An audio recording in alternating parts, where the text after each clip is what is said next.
Hey guys, it's Candace Janae. Welcome back to my YouTube channel.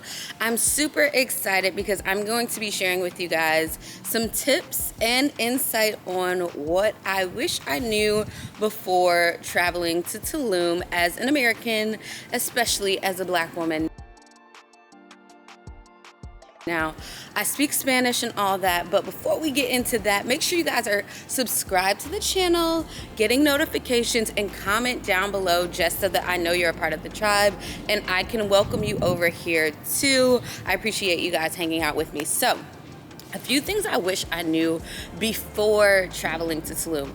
Number one is just the layout of the area and like the lay of the land. So pretty much everything in Tulum that is kind of like touristy is all in the hotel zone. So they call that zona hotelera.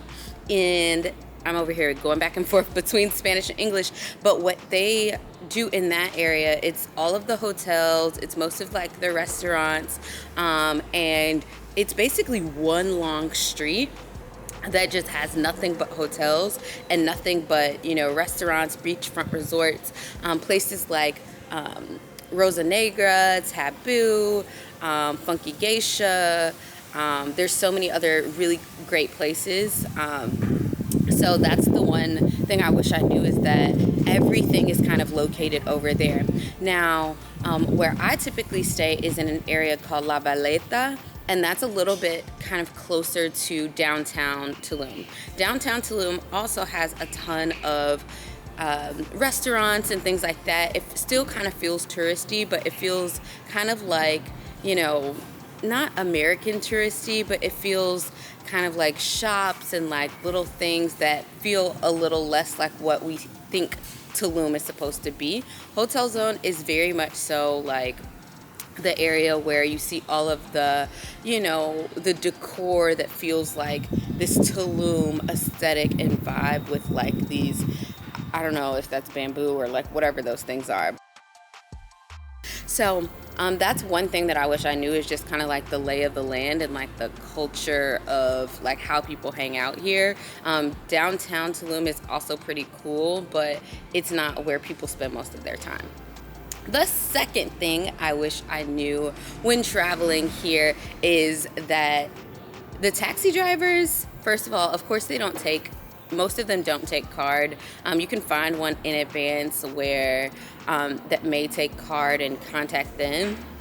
But usually, especially since I'm staying in La Valeta, you will have to have them pick you up. And if you're going to Hotel Zone, you will not be able to schedule a ride back with them. Why is that? That is literally because, like I mentioned earlier, in Hotel Zone, there's a street that literally gets ridiculously packed at night because it's the only street that goes to all of the hotels, all of the restaurants in the area. So it's kind of ridiculous.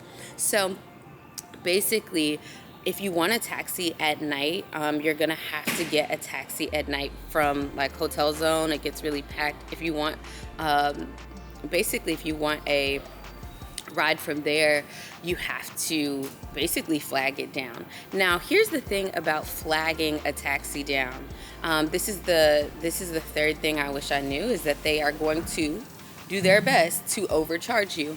So I have traveled back and forth between Hotel Zone and La Valeta several times. I've heard such various prices. Yesterday I got in a taxi and we were going from, where did we start? Oh, we start at this place called Azulik, and we went from Azulik to Rosa Negra, and it's literally on the same street, maybe like a 5 to 7, maybe 10-minute max drive. And when we got there, the amount that he asked for was $45 US, and I was like, no. And, you know, granted, I can speak Spanish, and I'm like, no, yo no tengo dinero. solamente tengo. So basically I'm saying like I only have what I'm going to give you, and I'm being nice giving that to you.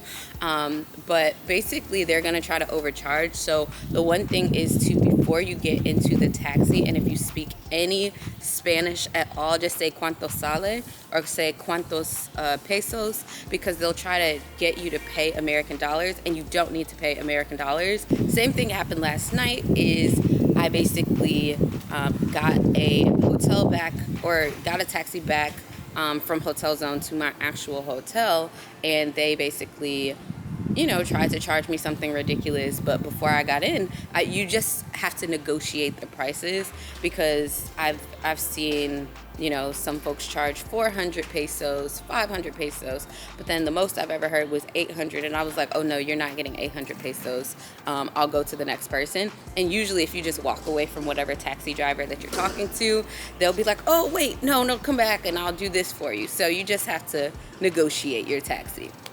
The third thing that I wish I knew while being here is, or before traveling here, is that Tulum is very packed. There are lots of people here. Like, there's just so many people everywhere. So I don't know what I thought. I think I just assumed that there would be a lot more like relaxing vibes, but it's definitely a party area, especially the places that I have visited. And it has been fun to be around people, but like when I'm on vacation, I like to really chill out. That's why I really enjoy the hotel that I'm at, which is like off in the cut in La Valeta. And the fourth thing that I wish I knew before coming here, this is so funny. They're gonna charge you for water. Now, I travel a ton in the US and a ton internationally as well, but this is something that a lot of people aren't necessarily comfortable with or familiar with. And basically what they do is they charge you for water, and you know, like a bottle of still water, and it's like this fancy water at restaurants.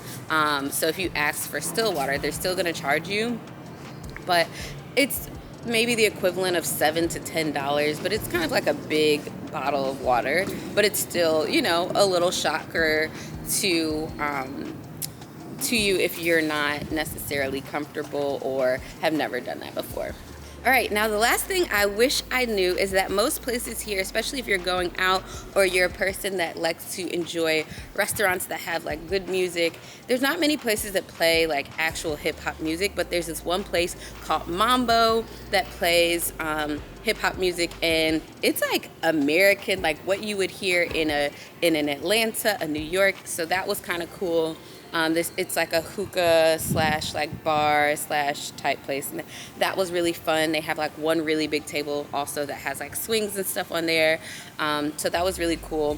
And then also Taboo gets kind of fun at night, and they play actual like hip hop and a little of pop music. So that's one thing I wish I knew, is that there's not many places that have the vibe that you may want. So you're just gonna be here for a different experience, but definitely check out Mambo if you're a black girl and you like you some good Meg Thee Stallion, or you know, you like you some, let's see, what else were they playing? They played, you know, Going Down for the 99s and 200s. Like they was playing, you know, they were playing all the little hits. So that was really nice to have a taste of culture from the US in Tulum. So I hope that these 5 things have helped you. But my experience in Tulum has been amazing. I really love it, and it's a really great place to go with groups. But the whole taxi thing, you know, getting taxis back and forth, just expect to spend some money if you're not, you know, used to speaking in Spanish, or, you know, not willing to like, you know, do the whole negotiation thing, because they will try to overcharge you simply because you're an American.